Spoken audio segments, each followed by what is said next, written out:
मैं कतर में जॉब करता था। हर महीने कोई अनजान आदमी मेरी पत्नी को लाखों रुपये दे जाता और कहता कि ये पैसे तुम्हारे पति ने भेजे हैं। मेरी पत्नी फ़ोन करके मुझे बताती तो मैं परेशान हो जाता, क्योंकि पिछले 1 साल से मैंने अपनी पत्नी को कोई भी पैसे नहीं भेजे थे। मुझे तो यहाँ काम ही नहीं मिल रहा था। इस बार उस आदमी ने मेरी पत्नी को 50 लाख रुपये दिए तो मेरी पत्नी ने एक नया मकान खरीद लिया। मेरी पत्नी ने वीडियो कॉल पर वो मकान मुझे दिखाया तो मैं उसी समय हिंदुस्तान वापस आ गया। मगर मेरा दिल दहल गया जब वो आदमी। मेरा नाम प्रतीक शर्मा है। मेरे पापा एक मिस्त्री थे और बिल्डिंग बनाने का काम किया करते थे।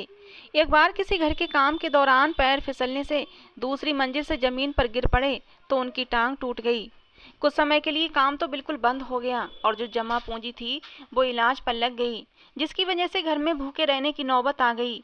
मैंने होश संभालते ही पापा का हाथ बटाने के इरादे से छोटा मोटा काम करना शुरू कर दिया था। पापा की तबीयत सुधरी तो पापा दोबारा काम पर लग गए, मगर पहले जैसी बात नहीं रही थी, इसलिए घर के हालात भी दोबारा नहीं संभल पाए थे। मगर मैं जवान था तो अपने पैरों पर खड़ा होने के काबिल हो चुका था और इतना कमा लेता था कि घर में खाने पीने का सही इंतजाम होने लगा था। अब भूखों की नौबत नहीं रही थी। मेरी शादी मेरी माँ ने अपनी सहेली की बेटी से करवा दी। मेरी पत्नी उम्र में मुझसे बहुत छोटी थी, मगर बहुत समझदार और घरदारी में बहुत ही सुगड़ लड़की थी। शादी के कुछ दिन बाद ही उसने पूरा घर संभाल लिया था। मैंने भी अब 2-3 जगह काम करना शुरू कर दिया था ताकि घर के हालात बहुत अच्छे हो सकें। शादी का कुछ समय तो हंसते मुस्कुराते यूं ही गुजर गया था। हमारे यहाँ 2 जुड़वा बेटियां हुई और इन दोनों के आने के बाद घर में सब कुछ बिजी रहने लगे थे और उनकी छोटी छोटी शरारतों से घर का माहौल बहुत अच्छा हो गया था। मगर फिर हालात ने करवट ली। मेरे पापा को किसी बड़े घर में एक पोर्शन तैयार करने का काम मिल गया था, लेकिन हम नहीं जानते थे कि इस बड़े काम से मेरे पापा को ऐसी जिल्लत और बदनामी मिलेगी कि हमारा पूरा घर बिखर जाएगा और हम सारी उम्र के लिए दोबारा नहीं संभल पाएंगे। पापा घर को बनाने में बिजी हो गए और पहले से ज़्यादा लगन से काम करने लगे। लेकिन एक दिन उनसे ऐसी गलती हुई जो उनकी सारी मेहनत पर पानी फेर गई। लगभग महीना भर मेहनत से काम करके पापा ने उस घर का ढांचा तैयार कर लिया था। उस घर के 2-3 दरवाजे दूसरे बने हुए पोर्शन की तरफ भी खुलते थे और उस बने हुए पोर्शन में मकान मालिक रहता था। नया पोर्शन वो अपने बेटे के लिए बनवा रहा था, क्योंकि उसने अपने बेटे की शादी करनी थी। बेटे के साथ साथ वो अपनी बेटी की भी शादी कर रहा था। काफ़ी अमीर परिवार था, पैसे की खूब रेल पेल थी। नए पोर्शन में खूब पैसे लगवा रहा था। पापा को भी उम्मीद थी कि इस काम से उन्हें अच्छा खासा पैसा बच जाएगा। वो रोज आकर मम्मी से कहते कि इस काम से अगर पैसा बच जाएगा तो मैं अपनी पोतियों के नाम पर बैंक में डलवा दूंगा, उनके फ्यूचर में काम आएगा। पापा अक्सर देर तक अकेले काम पर लगे रहते थे। एक रोज पापा अपने साथ के बाकी मजदूरों के साथ काम कर रहे थे। घर का मालिक आया और उसने कहा कि वो सब घरवाले बहुत इमरजेंसी में कहीं जा रहे हैं। पापा और उनके मजदूर चाहें तो काम छोड़कर चले जाएं, क्योंकि उनकी वापसी का कुछ पता नहीं था। पापा ने देखा कि अभी तो पूरा दिन बाकी है। पापा लालच में आ गए कि दिन खराब करने से अच्छा है वो काम करते रहें। पापा ने घर के मालिक से कह दिया कि वो लोग आराम से अपना घर बंद करके चले जाएं, मैं अपना काम पूरा करके ही वापस जाऊंगा। घर के मालिक ने सर हिला दिया और वो लोग अपना घर बंद करके चले गए। उस दिन मजदूर भी समय पर फ्री होकर चले गए थे और पापा अकेले ही काम पर लगे रहे। समय खत्म होने पर पापा ने गेट को ताला लगाया और घर लौट आए। उस रात वो बहुत ज़्यादा खुश थे कि जल्द ही काम खत्म हो जाएगा और उन्हें पैसे मिल जाएंगे। मेरे यहाँ कुछ ही दिनों में तीसरे बच्चे की पैदाइश भी होने वाली थी। रात देर तक सब घर वाले बैठकर घर में आने वाले नन्हे मेहमान के बारे में बातें करते रहे और फिर पापा थक कर सोने चले गए। अगले दिन सुबह सुबह हमारी आंख दरवाजे पर होती दस्तक ने खोली थी। हम सब हड़बड़ाकर उठ बैठे थे। मैंने जाकर दरवाज़ा खोला तो मेरे होश उड़ गए, क्योंकि सामने पुलिस खड़ी थी। उन्होंने पापा के बारे में पूछा। उस दौरान पापा भी दरवाजे पर आ गए थे। पापा ने उनके सवाल पर अपना इंट्रोडक्शन करवाया तो वो बोले कि तुम्हें अभी हमारे साथ थाने चलना होगा। हम सब घर वाले इस बात पर घबरा गए थे। मैंने घबराए हुए शब्दों में उनसे वजह पूछी तो उन्होंने पहले तो मुझे तंजिया नज़रों से देखा और फिर जो बात कही उस पर मैं हैरान रह गया। हम सभी पापा की गलती जानने से पहले इस सदमे में चले गए थे कि अगर पुलिस किसी इल्ज़ाम पर पापा को लेने आ ही गई है तो फिर पुलिस से छुटकारा पाना मुश्किल हो जाएगा। पापा के बार बार पूछने पर पुलिस वालों ने बताया कि पापा जिस घर को बना रहे थे वहाँ से अच्छा खासा सोना और पैसा चोरी हो गया था। उन्होंने बताया कि चोर नए बने घर और पुराने पोर्शन के दरवाजे को तोड़कर घर के अंदर दाखिल हुआ था और आराम से सारा सामान चोरी करके ले गया है। घर वालों ने सारा शक पापा और उनके साथ काम करने वाले मजदूरों पर जाहिर किया था। इस घर के मालिक ने पुलिस को बताया था कि मिस्त्री और मजदूर सारा दिन घर में घुसते रहते थे और हर चीज का जायजा लेते रहते थे, और जब वो लोग इमरजेंसी में घर से गए तो मिस्त्री और मजदूर मौका देकर वहीं रुक गए थे और उनके चले जाने के बाद आराम से चोरी करके ले गए। पापा कस्में खा रहे थे कि ये सब सरासर इल्जाम है, मैंने उस घर का 1 रुपया भी नहीं उठाया है। और मैं ये बात पापा के कहने से पहले जानता था। मेरे पापा ने मुश्किल समय में बहुत ही हिम्मत से काम लिया था, मेहनत मजदूरी की थी, लेकिन कभी गलत काम नहीं किया था, तो वो चोरी करने के बारे में सोच भी नहीं सकते थे। हम कई बार तो पानी पीकर ही सो जाया करते थे, क्योंकि घर में खाने के लिए आटा सब्जी नहीं होता था। अगर तब कभी ये जुर्म नहीं किया तो पापा को अब क्या ज़रूरत पड़ी थी ऐसा करते, जबकि अब तो हमारे हालात भी थोड़े ठीक हो चुके थे। फिर पुलिस वाले हमारा पूरा घर छानने लगे और चोरी का सामान ढूंढने लगे, लेकिन घर में सोने के नाम पर एक अंगूठी भी मौजूद नहीं थी। जब पुलिस वालों को कुछ न मिला तो पुलिस वालों ने मेरे पापा को गिरेबान से पकड़कर घसीटते हुए गाड़ी में डाला और वहां से ले गई। वो दृश्य मेरी आंखों का सबसे दर्दनाक दृश्य था। मुझे ऐसी तकलीफ तो तब भी नहीं हुई थी जब पापा के साथ हादसा हुआ था और उनका पैर टूट गया था और वो खून में लथपथ अस्पताल पहुंचाए गए थे। मेरा बूढ़ा बाप, जिसे घर से निकलते समय मैं बहुत ही सम्मान के साथ हाथ से पकड़कर उन्हें बाहर तक ले जाता था, आज मेरी नज़रों के सामने उन्हें बदतमीजी से घसीट कर ले जाया गया था। हमारे कानून में और समाज में इज्जत सिर्फ पैसे की होती है, यहाँ उम्र का कोई भी सम्मान नहीं किया जाता, और शायद यही वजह है कि हमारा देश कभी तरक्की नहीं कर पाया। यहाँ जुर्म साबित होने से पहले ही गरीबों के साथ मुजरिमों की तरह व्यवहार किया जाता है। मेरी माँ रो रही थी और मेरी बेटियां सहमी हुई सी खड़ी थीं। मेरी पत्नी अपना भारी भरकम शरीर लिए घबराई हुई मेरी माँ को संभालती और कभी अपनी बेटियों को बहलाने की कोशिश कर रही थी। मैंने माँ को तसल्ली दी और उनको दरवाज़ा बंद करने का कहकर घर से निकला और सीधा थाने पहुँच गया। मैंने पापा से मिलने की बहुत कोशिश की, मगर मुझे मिलने नहीं दिया गया। बहुत भाग दौड़ के बाद मुझे एक दोस्त ने बताया कि उसका भाई थाने में एक छोटा सा हवलदार था। वो लोग इस सिलसिले में मेरी मदद तो नहीं कर सकते थे, मगर मुझे एक बार पापा के बारे में पता करके बता सकते थे। उसने ही मुझे बताया कि पापा की तरह बाकी मजदूर भी खाली हाथ थाने लाए गए थे। सबने एक ही बयान दिया कि वो जल्दी ही अपना काम खत्म करके वहां से चले गए थे। उनसे थोड़ी बहुत पूछताछ करके उन्हें रिहा कर दिया गया था और चोरी का सारा इल्जाम अब मेरे ही पापा के सर आ गया था। पापा को सजा हो गई थी, क्योंकि उस घर के मालिक ने कहा था कि जब तक पापा उनका सोना और पैसा वापस नहीं करते तब तक उन्हें जेल में ही रखा जाएगा। मैंने उस घर का पता किया और वहां पहुंचकर उन सबके पास चोरी हो जाने की जानकारी लेनी चाहिए। वहां चोरी पर अफसोस करने के लिए बहुत से लोग जमा थे। मैंने उस आदमी को विश्वास दिलाने की कोशिश की कि मेरा बाप चोर नहीं है। मैं उस आदमी से हाथ जोड़कर विनती करता रहा कि आप पुलिस से कहकर असल चोर को ढूंढने की कोशिश करें, क्योंकि मेरा बाप सारी उम्र भी जेल में बैठा रहा तब भी आपका सामान आपको कभी वापस नहीं मिलेगा, क्योंकि मेरे बाप ने चोरी की ही नहीं है। मेरे बार बार विनती करने पर वो आदमी भड़क उठा और मुझे धक्के देने लगा। वो गुस्से से न जाने मुझे क्या कुछ बोलता रहा कि तुम गरीब लोग दुनिया के सामने मासूमियत का चोला ओढ़ कर रखते हो, खुद को मासूम साबित करते हो, मगर असल में तुम लोगों के घर खाली करके अपनी जायदाद बना लेते हो। मैं चुपचाप उसे देखता रहा। मेरी बार बार की विनती पर उसने सिर्फ अपनी जबान के तीर ही नहीं चलाए थे, बल्कि मेरे मुंह पर तमाचे मारकर मुझे धक्के देकर घर से निकाल भी दिया था। वो इंसान मेरी कोई भी बात सुनने को तैयार नहीं था। उसके साथ खड़े उस जैसे कुछ पढ़े लिखे खाते पीते लोग भी ऐसे थे जो मेरे साथ होने वाले इस व्यवहार पर दुखी भी हो रहे थे और उस इंसान को रोक भी रहे थे, मगर वो किसी की भी नहीं सुन रहा था। वो लोगों के रोकने पर उल्टा चीखने लगा कि उसके बच्चों की शादी होने वाली थी।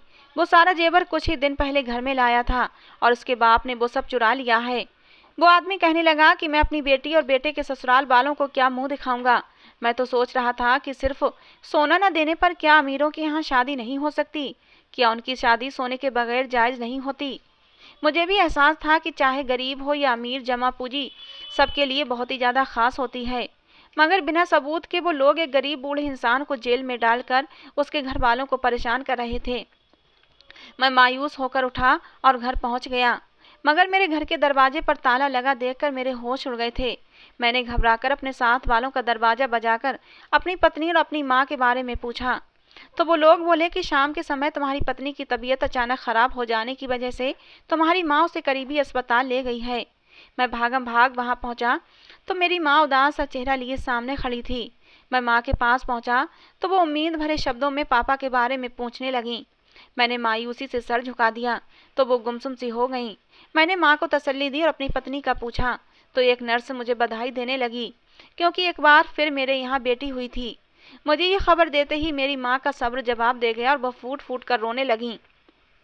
मेरे चुप करवाने पर बोलीं कि काश हम लालच ना करते और तुम्हारे बाप को ये काम लेने से मना कर देते। उनकी सेहत तो अब वैसे भी पहले जैसी नहीं रही है। मैं अपनी माँ को सीने से लगाए तसल्लियाँ देता रहा कि पापा निर्दोष हैं और ये बात जल्दी ही साबित हो जाएगी। मेरी पत्नी की हालत संभली तो हम उसे घर ले आए। मैं पापा के लिए भी भागदौड़ करता रहा और उस रोज की जिल्लत और अपमान को भुलाकर 2-3 बार दोबारा उस घर के मालिक के पास भी गया, क्योंकि मुझ जैसा गरीब इंसान वकील नहीं कर सकता था।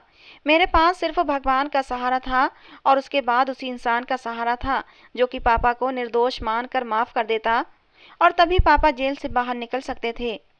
मगर वो आदमी मेरी बात सुनने को तैयार ही नहीं था। उसे पूरा विश्वास था कि हम उसका पैसा और जेवर सब छुपा चुके हैं। वो हर बार यही बात दोहराता कि अगर मैं उसे उसका सामान लौटा दूं तो वो मेरे पापा को माफ़ कर देगा और जेल से भी निकलवा देगा। लेकिन मैं उसका सोना और पैसा उसे कहाँ से लौटाता? मेरे पापा ने कोई चोरी ही नहीं की थी। वो बिल्कुल निर्दोष थे और बिना किसी जुर्म के जेल में सजा काट रहे थे। उस दौरान मेरे पापा से मुलाकात मुमकिन हुई तो मैं उनसे मिलने गया और मेरा सब्र उनकी हालत पर जवाब देने लगा। वो बहुत ही बुरी हालत में जेल के कोने में बैठे हुए थे। मैंने अपनी बेटी का बताया तो वो बहुत ही खुश हुए और बोले कि अपनी बेटियों को मेरे बारे में कुछ मत बताना, उनसे कह देना कि मैं किसी काम से दूसरे शहर गया हूँ। मैं नहीं चाहता कि वो ये बात सुनकर सोचें कि शायद उनके दादा सच में चोर हैं। मेरा दिल इन शब्दों पर तड़प उठा था। गरीबी इंसान को कभी कभी बहुत बेबस कर देती है। अब मुझे पहली बार अपने गरीब होने पर दुख हुआ था। मैंने पहली बार सोचा कि अगर मैं अमीर होता तो आज हालात अलग होते। पापा को यूं निर्दोष होने पर जेल न काटनी पड़ती और मुझे यूं किसी की मिन्नतें न करनी पड़ती। मैंने यही बात पापा के सामने दोहराई तो वो मुझे समझाने लगे कि गरीबी बुरी चीज़ नहीं है। इंसान के हालात और उसकी ज़िंदगी को तय करने वाला सिर्फ भगवान है। और एक बात हमेशा याद रखना कि भगवान कभी नाइंसाफ़ी नहीं करता। गरीबी को गाली बनाने वाले तो ये ज़मीन पर रहने वाले लोग हैं जो गरीब को जुल्म की चक्की में पीस कर अपने आप को ही भगवान समझ बैठे हैं।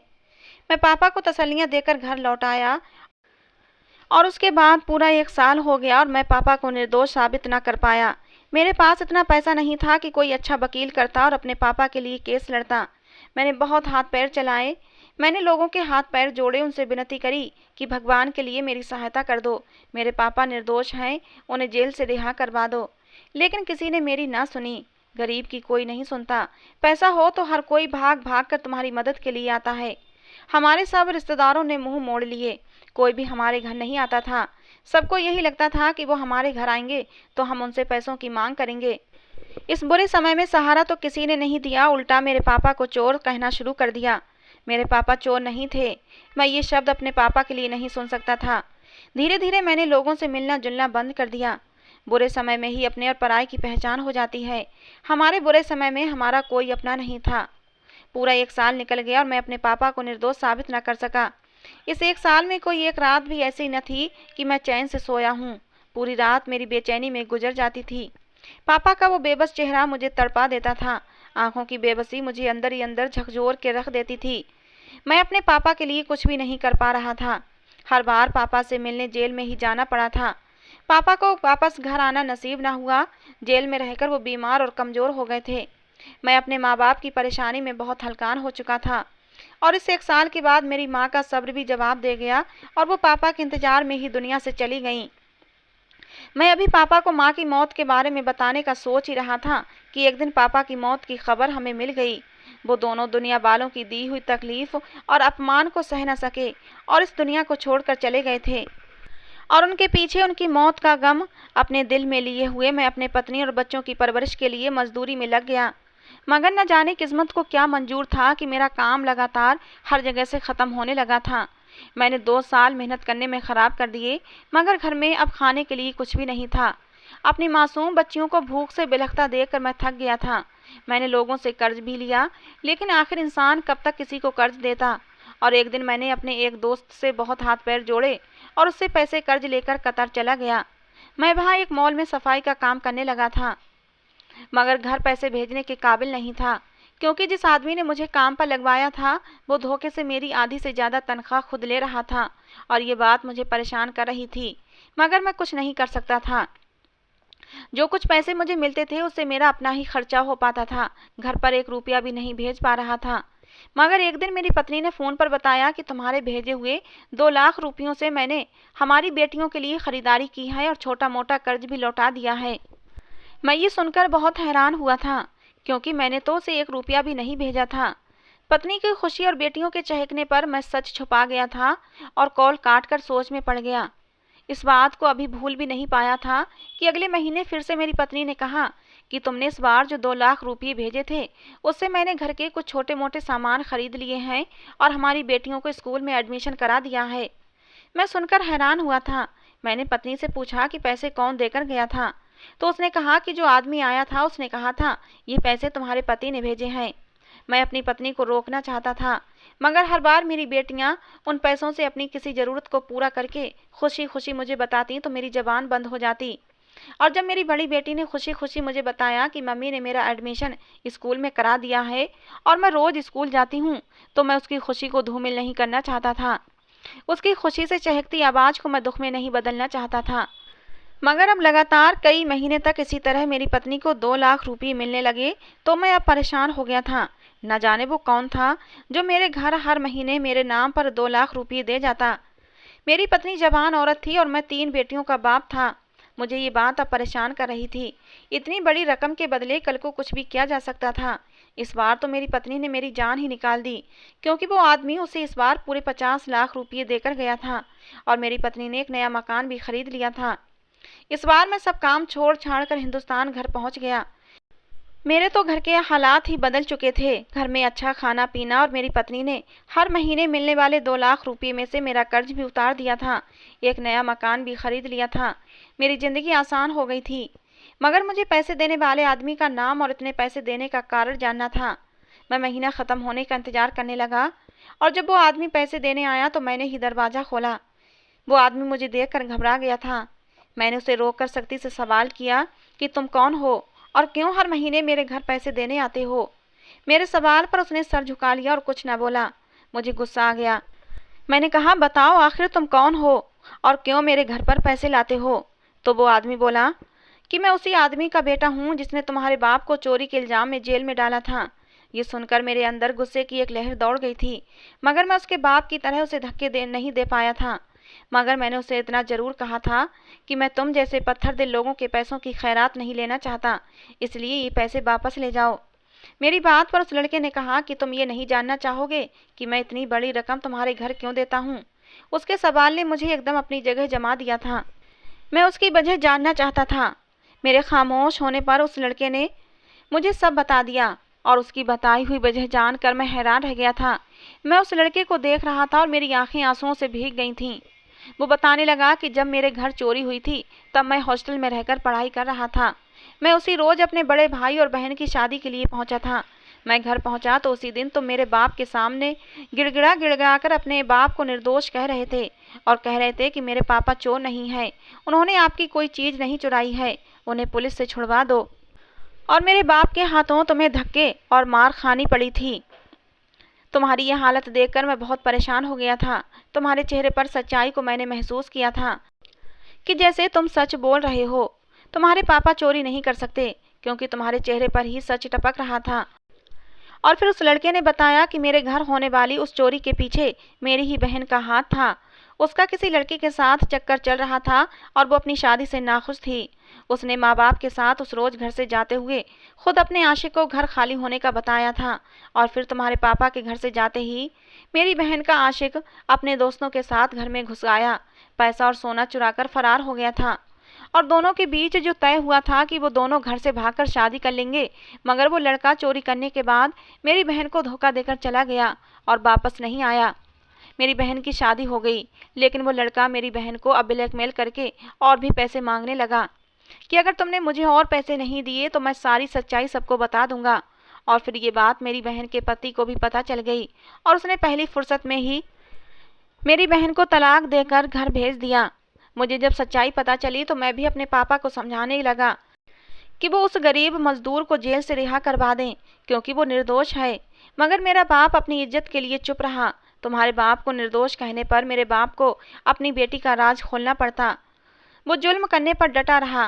कहते हैं ना, किसी लाचार और मजबूर गरीब को सताया जाता है तो उसकी आह आसमान को भी हिला देती है। मेरे बाप को भी सजा मिल चुकी थी। मेरे बाप को कैंसर हो गया। पैसे को पानी की तरह बहाया गया, लेकिन फिर भी मेरा बाप बच न सका। जब वो जालिम इंसान 1 साल बाद मरा तो उसकी मौत के बाद मैं तुम्हारे बाप के पास जेल गया था और उसे सब सच बता दिया था। मैं जज्बाती लड़का था। पुलिस वालों को भी सारी बात बताना चाहता था ताकि तुम्हारा बाप जेल से निकल आए। मगर तुम्हारे बाप ने मुझे अपनी बहन को इन सब में बदनाम करने से रोक दिया। तुम्हारे पापा बहुत महान थे। उन्होंने मुझसे कहा था कि ऐसा करने से तुम्हारी बहन की बदनामी होगी। मैं नहीं चाहता कि किसी की बहन बेटी की बदनामी हो। तुम अपनी बहन की शादी किसी अच्छे से लड़के से कर देना। तुम मेरी चिंता मत करना। मेरा तो बुढ़ापा है, कट ही जाएगा। इस बात के कुछ ही दिन बाद तुम्हारे पापा मर गए थे, मगर जाते जाते तुम्हारे पापा मुझे अपना कर्जदार बना गए थे। फिर वो लड़का बोला कि ये सब पैसा उस अपमान और बदनामी के आगे कुछ भी नहीं है जो तुम्हारे पापा और तुम्हारे परिवार ने उठाई थी। वो बोल रहा था कि ये पैसा सिर्फ उस इल्ज़ाम की भरपाई है जो मेरे बाप ने तुम्हारे बाप पर लगाया था। वो लड़का मेरे घर मुझसे माफ़ी मांगने भी आया था, मगर तब तक मैं कतर चला गया था। वो लड़का जिसका नाम रोहित था, उसने मुझसे कहा कि तुम मेरी कंपनी में जॉब कर सकते हो। अगर तुम मेरे यहाँ काम करोगे तो मुझे खुशी होगी। मैं रोहित की बात पर खुश हो गया था। दुनिया में ऐसे लोग कम ही होते हैं जो अपनी गलती मानकर उसे सुधारते हैं। मुझे रोहित से कोई गिला नहीं था और फिर मैं उसके यहाँ काम करके आत्मसम्मान के साथ पैसा कमा सकता था और अपने परिवार का पेट पाल सकता था। रोहित मुझसे माफ़ी मांगकर मुझे ही सब बताकर चला गया था और मैं सोच रहा था, क्या ये पैसा मेरे बाप की इज्जत और हमारा वो अच्छा समय लौटा सकता है? शायद नहीं। मगर रोहित की सोच ने मुझे विश्वास दिला दिया था कि अच्छा या बुरा इंसान हर दौर में पाया जाता है, और वो भी एक जालिम बाप का एक नरम दिल बेटा था जिसके पास पैसा भी बहुत था और अच्छाई भी बहुत थी। तो दोस्तों, ये थी आज की हमारी कहानी। आपको कैसी लगी ज़रूर बताना। पसंद आई हो तो प्लीज़ लाइक करना। रोज़ एक नई कहानी सुनने के लिए हमारे चैनल को सब्सक्राइब करना। कहानी को अंत तक सुनने के लिए आप लोगों का बहुत बहुत धन्यवाद दोस्तों। मिलते हैं अगली किसी नई कहानी के साथ।